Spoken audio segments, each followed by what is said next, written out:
Hey, this is Jeremy, and it's time to talk about The Apprentice. Well, then maybe I'll run for president. I don't know. I say, if you're indicted, you're invited. Okay, this was so much fun. I didn't think I was going to enjoy this as much as I did, least of all at a 10 p.m. screening on a school night. This was the first film that I saw at the 53rd annual Festival du Nouveau Cinéma in Montreal. The film officially came out on Friday, but I saw it on Thursday night as part of the festival lineup. I'm also part of the jury for a special prize this year, so it's going to be a crazy week for me. So obviously, if someone came to you and was like, I'm going to do a movie about Donald Trump, I think your first question would be like, why? But then you'd be like, okay, sure. Which decade? Which Trump? Which period? Young Trump, real estate Trump, Epstein Island Trump, The Apprentice Mark Burnett character Trump, Miss America Trump, Democrat Trump, Republican Trump, racist Central Park 5 Trump, presidential candidate Trump, President Trump, post-President Trump, convicted felon Trump. There's so many Trumps to choose from, but I think to enjoy a movie like this, you have to kind of let go of the Trump era period that you would like it to be, and just be like, okay, this is what we're covering. Perfect. Let's go. So in this Trump film, directed by Ali Abbasi, whose 2022 movie Holy Spider I've yet to see, but I really want to, we're looking at Trump in his 20s. So when he was picking up rent checks from his father's slum apartment complexes, and then meets the infamous Roy Cohn, who subsequently molds him into his image and who creates the monster that we know today. This is not a political movie. It's a movie about the relationship between these two outsiders who became the ultimate insiders, using Roy Cohn's playbook of always attack, deny everything, and never admit defeat. So the media landscape being what it is today, most of us feel like we know Trump inside and out. So it's fun to like go back and see the beginning and like how the sausage was made, how he slowly became the nightmare shit show that we see on TV every day. So performance-wise, obviously a film like this lives and breathes by its central performance, and Sebastian Stan as Donald Trump truly ate. One false note and this whole thing would fall apart, and thankfully that didn't happen. So there's so many reasons why an actor would choose to not take this part. All of them are valid. The first being ew. But then anyone who like disagrees with Trump morally, politically, or just like on a human level could decide to run away from this project as fast as they can. And Trump being one of the like most publicized figures of our time is another reason. There's just so much of him out there, dating back to like the 70s, that people, like any artistic choice that you make, people are going to compare and judge you, and that's just the name of the game. But mostly the fact that Trump is such an insanely, ridiculously pathetic character, to the point of like hilarity, that makes the task of playing him like a really big challenge. How do you make him human? How do you not fall into the trap of all like the Trump tics that would turn your performance into like a caricature? How do you ride that line? And then counter to that, how do you not humanize him and soften him to the point where the people that are going to see this would be angry because that they went to see this movie to hate him? So from all angles, it seems like an impossible task. But I'm here to tell you that Sebastian Stan pulled it off. I don't know how he did it, and I don't know why he chose to do it, but it is simply remarkable.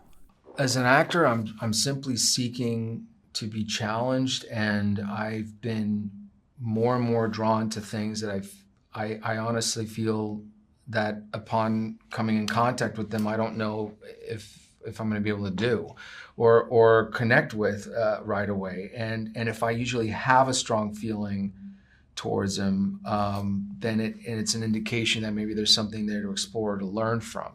But I think it is important. I'm 42 now. I mean, we're living in these times where, we're trying, I think, to be part of the conversation and help bring awareness to things. And I'm always in awe of people that are fearless, like Jeremy or Ali Bassi, that want to do that. I think it only pushes me forward. I literally don't know anybody else who could have done this like this.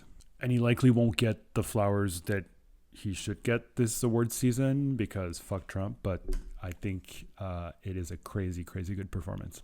And his sidekick, Jeremy Strong, as Roy Cohn, the infamous lawyer, feels a bit less three-dimensional, but it works well in the context because we're not telling Roy Cohn's story. We're just there to kind of build up Trump, and he does that magnificently.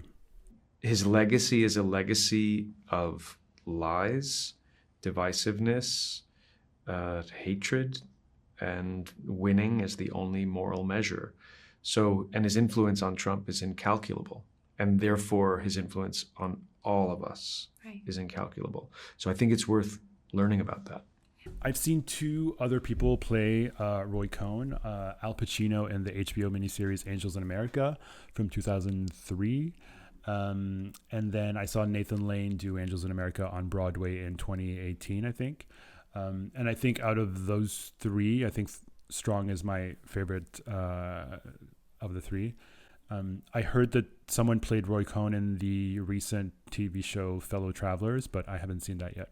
Side note, if you want to dive into the Roy Cohn story in more depth, and I recommend it, you should seek out the 2019 HBO documentary. It's called Bully, Coward, Victim, The Story of Roy Cohn. And then we have Academy Award nominee Maria Bakalova as Ivana Trump. And she's okay. She's not given much to do.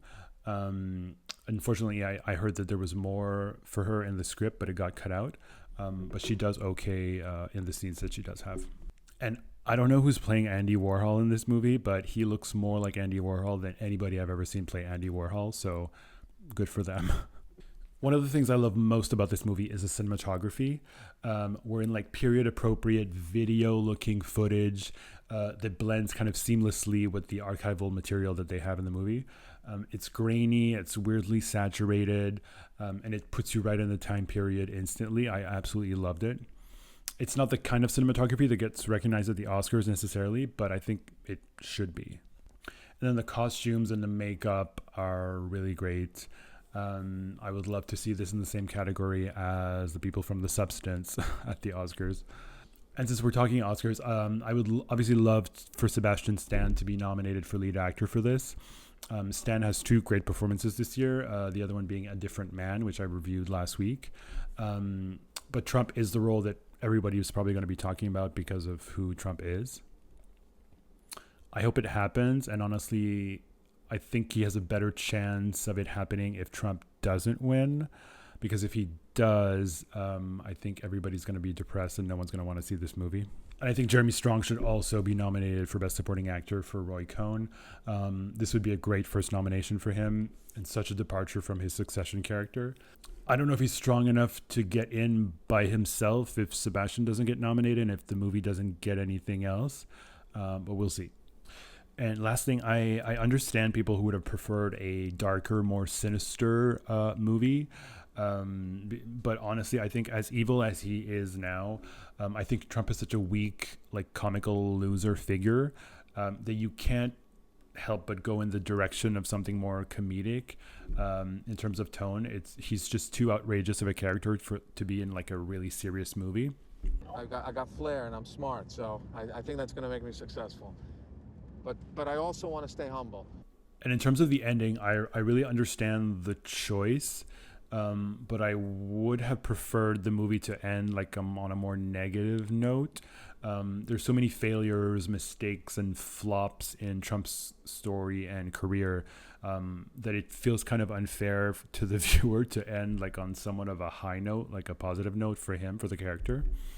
It's kind of like it validates the Trump that was created by Mark Burnett for the Apprentice TV show like 20 years ago. And I don't like that.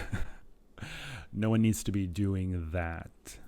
I think we need to pull back the curtain entirely and expose Trump for like the little weak man that he is. Regardless of that, I gave this movie a 4 on Letterboxd because it's fun, it's funny, great performances, it looks amazing, the music's great, so I highly recommend it. Let's make America great again. Well, I like the again part.